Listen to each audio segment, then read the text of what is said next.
Kanada Parlamentінің Avam Palatası 22 fevral Xitayning Uyg'urlarga qaratgan zulumlarini irqiy qirg'inchilik deb e'tirof qilish to'g'risidagi taklif loyihasini ovozga qo'yib, uni mutlaq ko'p sonli ovoz bilan ma'qulladi. İrqi qirg'inchilik taklif loyihasi Avam Palatasida nolga qarshi 266 ovozning qo'llashi bilan ma'qullandi.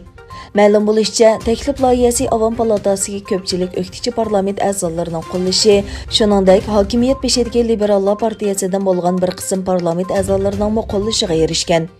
Kanada hukumati nomida ovozga qo'yishga qatnashgan tashqi ishlar ministri ovoz berish huquqidan voz kechgan. Lekin tashqi ishlar ministri Mark Garnov parlamentga bilet tashlashdan keyinla bu qaror haqida yozma bayonot e'lon qilgan. U bayonotida rayondagi xohlagancha tutib turish, qayta tarbiyalash, majburiyat emgaki, qiynash va majburiy tug'maslik qatorliq og'ir kishilik huquqi daxl-taruz qilish qilmishlari bizni davomli parokanda qiladi degan.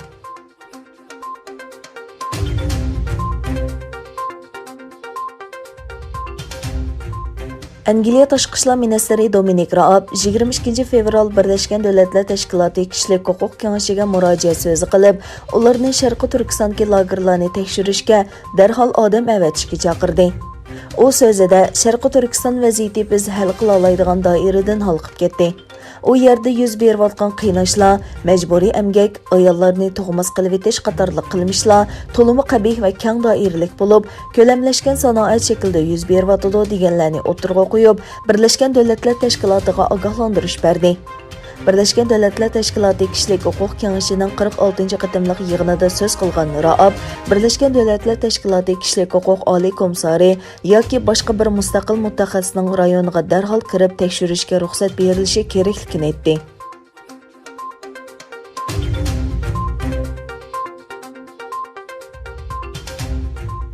Türkiye Tashqi ishlar ministri Mavlut Çavuşoğlu Türkiye Sharqi Turkiston rayonining kishilik huquq vaziyatini yaqindan kuzatyapti dedi.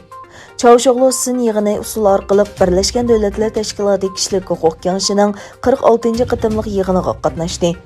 U Turkiyaning Sharqi Turkiston rayonidagi kishilik huquq vaziyatini yaqindan kuzatib kelayotganligini ta'kidlab mundaq dedi. Biz Birlashgan Davlatlar Tashkilotining natijasi va boshqa xalqaro dokladlarga ko'ngil bilamiz. Biz Xitoy doiralari bilan bu vaqtdagi andishimiz va umidlarimizni o'rtoqlashimiz. Biz bu jihatda ochiq-oshkora bo'lishni umid qilamiz.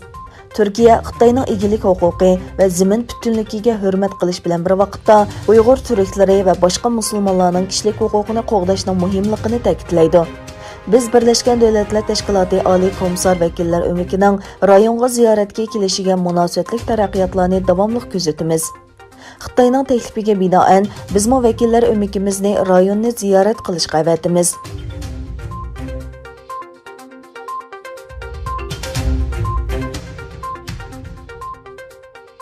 Yaponiya vaqti to'rining 22 fevral e'lon qilgan xabaridan ma'lum bo'lishicha, Yaponiyaning 12 cho'ng shirkati bir belgilama tuzgan bo'lib, bu belgilama orqali Xitoyning majburiy emgakdan naf oladigan shirkatlar bilan savdo munosabatini uzmoqchi ekan. Amerika, Angliya qatorliq davlatlar Uyg'ur rayonidan kirgizilgan paxta mahsulotlari va boshqa buyumlarga cheklama qo'ygandan keyin Yaponiya korxonalari mo besimga duch kelgan bo'lib, kishilik huquqni dafsanni qilish badaliga foyda topadigan Xitoy shirkatlariga qarshi harakat qo'llanishi talab qilingan. Bularning ichida Toshiba, Sony, Xitoycha qatorliq 12 shirkat belgilama tuzib, Uyg'urlarning qon tarini sumirayotgan Xitoy shirkatlari bilan bo'ladigan savdosini to'xtatadiganligini bildirgan. Yaponiya hukumati Xitoyning g'azabidan ansirab, bu masalada izchil pasib bo'lib kelgachga, Xitoyga qarshi tadbir qo'llanmaganligi uchun tanqidlanib kelgan.